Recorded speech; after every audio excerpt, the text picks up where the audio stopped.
So you think we pretty much just went all in on selling and one program. Just sell it. Just sell the program. We were fortunate enough that we didn't need to do the inquiry, the lead gen bit.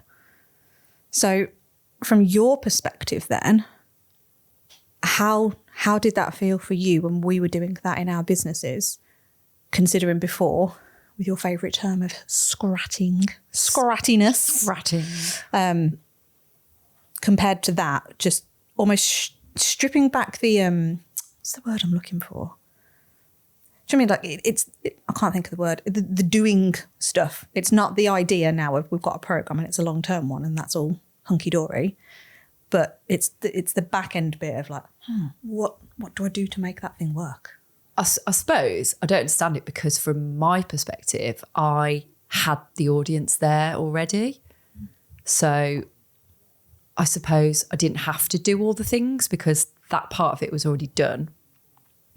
And in the beginning, it probably wasn't because I would have had to find people. But after, I don't know, a year of like building it all up, I'd got enough people and enough referrals and enough inquiries coming in that the bits that I did change just meant it was just that sell. And that's all I was concentrating on then because we'd got the program created, we'd streamlined all the services into one.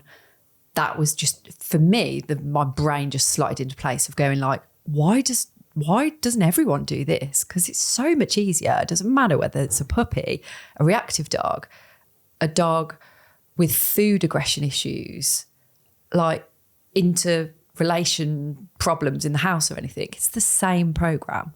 So like the clarity for me was like, this is just amazing. Yeah. And so I suppose for me, it was just a lot easier because all I'd got to deal with is those calls coming in, or at least inquiry coming in, and then arranging a call. And then I was having to be really conscious of like, how do I put this across now? Because I'm selling something quite different to what I sold before.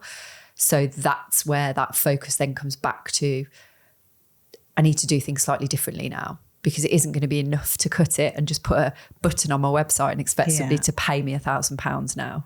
A bit more work's got to go in. So your one thing then started off by consolidating everything into one program. And I remember having this conversation with you, and that was the singular focus that we had to do. It's like, right, just forget everything else for a minute. We've just got to figure out what that service is going to look like. So that was that one focus we had to do. And then the next bit was, like you've just said, how are we going to sell it? So that becomes the next focus.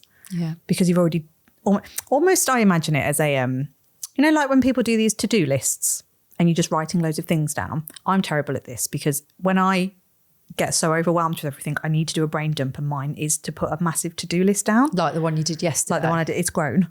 Oh, it's on three pages now.